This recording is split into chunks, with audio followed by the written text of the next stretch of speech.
Mbroma kudo që na ndeshni, po vjojmë me misionet me garues të partive politike, cilët po kërkojnë votën natyrisht për legjislaturën e 11 sonte kanë ftuar njërin prej ekonomistëve të shuar, të dalluar të Lidhjes Demokratike të Kosovës, Alban Zogaj.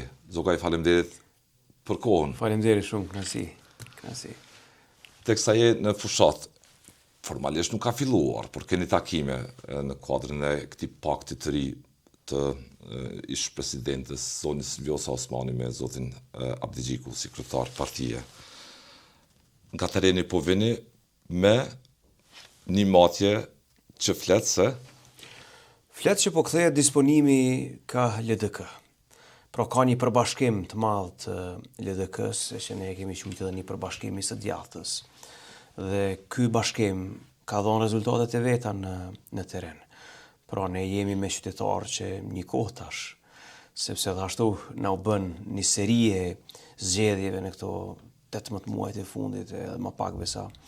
Kështu që jemi vazhdimisht me qytetarë dhe po e vrejmë disponimin rreth LDK-s. Andaj po shkojmë drejt 7 qershorit me një besim të plotë që LDK do të del shumë më mirë se sa në zgjedhjet e dhjetorit, shumë më mirë. E kjo nën kupton që do të kemi edhe një konstelacion të ri politik pas 7 qershorit në Kosovë. Jeni entuziast? Absolutisht jemi entuziast. Ke përvojë në disa palë zgjedhje, ke qenë garues, natyrisht pjesë e strukturës së LDK-s. Shqiptoni vetëm prej 2025 e tutje, unë i kam përvojë me 5 palë zgjedhje. Pra zgjedhjet e shkurtit, zgjedhjet e lokalit të tetorit, ku kam pas pjesë aktive në fitoren e Prishtinës, pastaj balotazhi në nëntorit, zgjedhjet e dhjetorit dhe tash po shkojmë në zgjedhjen qershor, pra 5 palë zgjedhje për një vit e ca muaj. Shto këtu pastaj përvojat e zgjedhjeve të mëparshme 2021, 2019, 2017. Pra unë edhe personalisht e vrej disponimin e zgjedhjeve. Nuk ka nevojë fort me bo sondazhe skencore, sepse e vrej disponimin në takimet me qytetarë, ndaj po e shoh një disponim. Ka frymë për LDK-n në dallim prej zgjedhjeve të dhjetorit ku vetvendosi mori 51%. Dhjetori ishte dhjetor dhe tani do doja një krahasim. Dhjetori ishte i rëndë, ishte i vështirë shumë. Për arsye se ishte edhe afër me zgjedhjet lokale, njerëzit përgjithësi u lodhën.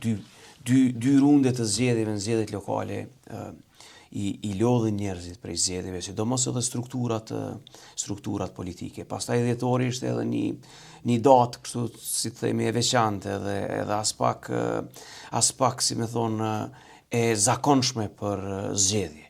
Nuk ka në botë që zgjedhjet të mbahen 2 ditë para vitit ri, kur njerëzit janë në si me thonë atë disponimin festiv, edhe nuk e kanë mendjen fort tek zgjedhjet. Por ndodhi që ka ndodhi, ajo është vërtet një cikël i rënd i zgjedhjeve, me një rezultat të rënd për LDK-n gjithashtu. Por tash jemi krejtësisht në një momentum të ri. Po e përjetoni frymën e thënë. Absolutisht. Nga të njëjtat vende mbase që kanë nuk e ke pa entuziazëm.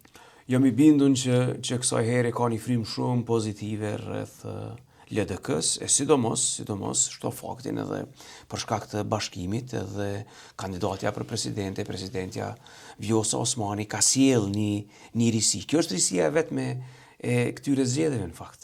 Nuk ka risi të tjera. Bashkohë keni slogan. Në fotografinë politike të Kosovës. E vetmja risi e madhe është kandidimi i presidentes Osmani me LDK-n. U kthye aty ku ishte më herët. U kthye në shtëpinë e saj, ashtu po e themi, ashtu po e thotë edhe ajo në vazhdimsi, pra ka një rikthim në shtëpinë e saj politike. Ka rrugtu për disa vite jashtë LDK-s. Absolutisht, atëherë ka pas një lëvizje të elektoratit LDK-s, jo të vogël, por ai elektorat tani po kthehet prapa në nga tereni po vini me një matje që flet që po kthehet disponimi ka LDK.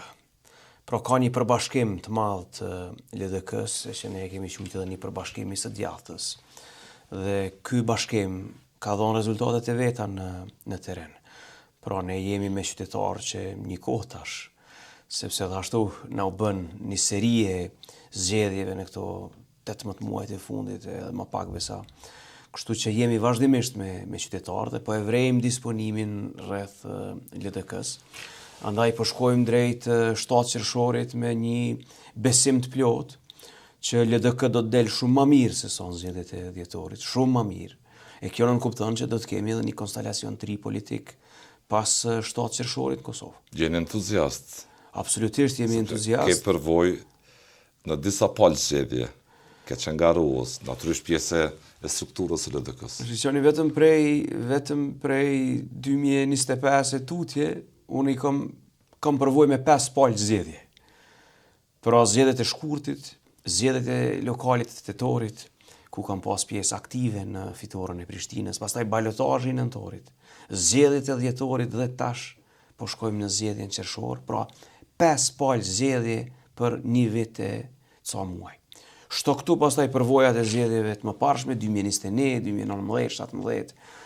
Pra unë edhe personalisht e vrej disponimin e zgjedhjeve. Nuk ka nevojë fort me bo sondazhe skencore, sepse e vrej disponimin në takimet me qytetarë, ndaj po e shoh një disponim Ka shumë frymë të për mirë LDK-n në dallim prej zgjedhjeve të dhjetorit ku vetvendosi mori 51% thua. Dhjetori ishte Dhjetor dhe tani do doja një krahasim. Dhjetori ishte i rëndë, ishte i vështirë shumë. Për arsye se ishte edhe afër me zgjedhjet lokale, njerëzit përgjithësi u lodhën. Dy runde të zgjedhjeve në zgjedhjet lokale i lodhin njerëzit prej zgjedhjeve, sidomos edhe strukturat politike. Pastaj dhjetori ishte edhe një datë, kështu si të themi e veçantë edhe as pak si me thonë e zakonshme për zgjedhje.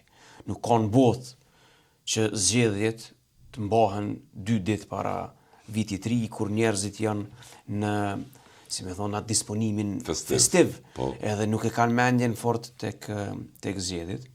Por ndodhi që ka ndodhi, ajo është vërtet një cikël i rënd i zgjedhjeve, me një rezultat të rënd për LDK-n gjithashtu.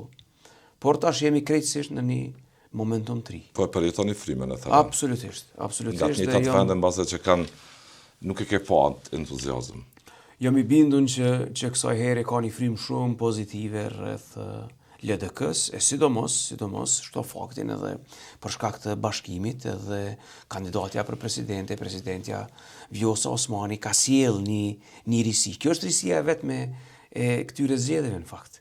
Nuk ka risi të tjera.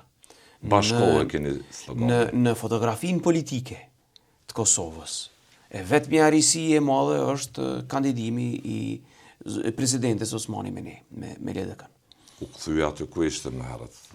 U kthye në shtëpinë e saj, ashtu po e themi, ashtu po e thotë edhe ajo në vazhdimsi, pra ka një rikthim në shtëpinë e saj politike. Ka rrugtu për disa vite jashtë LDK-s. Absolutisht, atëherë ka pas një lëvizje të elektoratit LDK-s, jo të vogël, por ai elektorat tani po kthehet prapa në shtëpinë e tij dhe ky është një lajm i madh. Zogaj, ju jeni ekonomist. Në perspektivën tuaj, teksa vjen studio, cilin ekzaminim do t'ja bëje ekonomisë? Ku qëndron sot Kosova ekonomikisht? Unë mund të them të deficitit, të inflacionit, të asaj që bëjmë jetën objektivisht nga mëngjesi ndarë. Mund të them që vendi është në krizë ekonomike. Sepse krizën ekonomike ka sjellë edhe kriza politike. E këto dyja shkojnë zakonisht paralel. Kur vendi ka një krizë politike dhe një ngërç politik, e ne kishim një ngërç politik në krejt vitin 2025, ku munguan investimet kapitale prej shtetit, e ato pastaj u përcollën edhe me mungesë të investimeve private nga sektori privat, dhe viti 2025 ishte viti humbur për Kosovën. E kemi humbur një vit të plot. E besa, e humbëm edhe gjysmë vitit 2026. Për arsye se investimet shtetnore, investimet kapitale publike nuk po realizohen. E nuk realizohen sepse nuk ke qeveri funksionale.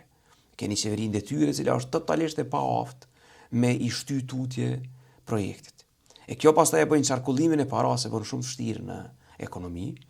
Andaj edhe në takimet që kemi vazhdimisht me bizneset e me ndërmarrjet e vendit, po ankohen që ka mungesë të paras në treg. E këtë po na e thonë edhe bankat. Kjo është edhe arsyeja pse normat e interesit tash kanë filluar me u ngrit, sepse ka mungesë të paras. Çmimi për kredi e për borxh rritet, sikurse po rriten edhe çmimet për krejt produkte tjera. Inflacioni në Kosovë vetëm prill të këtij muaji ka qenë 7.5%. Më i lartë në Ballkanin e Evropë. E në anën tjetër asnjë mas për ta parandalu këtë krizë ekonomike e politike. Asnjë mas. Ne si LDK, në legjislaturën e kalume, shkuam atje me një propozim në mënyrë që ta zbusim inflacionin e lartë në Kosovë. Dhe propozimi ishte që tulim të vëshën në naftë dhe në energji, e besa dhe akcizën, në mënyrë që qytetarët e Kosovës ta përballojnë këtë ngritje të madhe të çmimeve. U refuzua një qasjet e tillë dhe propozimi ynë veç pse është propozim i LDK-s, pa asnjë argumentim tjetër. Pra ajo që po e them është që ekonomia është në krizë, kurse në anën tjetër e kemi një qeveri e cila është spektatore ndaj kësaj krize. Kjo spektatore, nuk po bën asgjë. Absolutisht spektatore. Nuk po ndërhyn fare. Nuk ndërhyn fare. Nuk e merr asnjë mas, asnjë veprim në mënyrë që me u zbut kjo situatë që e kemi aktualisht. Për cilën arsye? Për arsye se kam përshtypjen që është krejtësisht e paaftë. Krejtësisht e paaftë, absolutisht, domethënë. Është një qeveri e paaftë për me marrë masa ekonomike. Në anën tjetër e kemi një kryeministër i cili nuk ka interesim në ekonomi dhe në projekte. Pra për te, autostrada Prishtinë-Gjilan nuk është projekt dhe nuk është fokusi i tij. Fokusi i këtij kryeministri është tjetër ka. Është një kryeministër demagog i fjalëve të mëdha. Shqiptani tani domethënë elementet kryesore të fushatës të tij janë fjalët e mëdha. Byroja për konfiskim të pasurisë. Banka zhvillimore. Ose ai fondi sovran. Termet mëdha, fjalët mëdha, të cilat askund nuk janë në realitet, po që tingëllojnë mirë në fushat, edhe me to merret. Po jo me autostradën Prishtinë-Gjilan, që ka mbetë në loq, që 5-6 vite. Jo me rrugën Prishtinë-Podujev, që akoma s'u përfundu. Jo me rrugën Prishtinë-Mitrovic, që akoma nuk u përfundu. Ose del flet për rrugën Prizren-Tetov, e thot ka fillu projekti o shtuhet tutje, e ne dalim teren atje, shohim që nuk ka as 1 metër punë. Edhe një gjomë duhet me theksu. 20 miliard euro i kanë pas buxhet në këto 5 vitet e fundit, e nuk kanë arrit me përfundu as një projekt të vetëm. Si ta emroni këtë? Dështim. Qeveri e dështuar në plotni, sidomos në aspektin ekonomik. E dështuar në plotni. Dhe si veprojnë? Kur mbesin parat, në fund, të pashpenzuara, dhe mbetet buxheti i pashpenzuar në fund të vitit, atëherë vendosin me vendime qeveritare, me i shpërnda tek kategoritë e caktuara të shoqënisë. Me i shpërnda.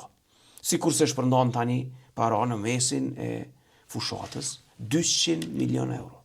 U shpërndan tek qytetarët e Kosovës. Dhe kjo është e mirë për ta, sepse qytetarët marrin fond e shtesë, marrin tyra shtesë, e përballojnë këtë krizë ekonomike që e kemi deri në një mas.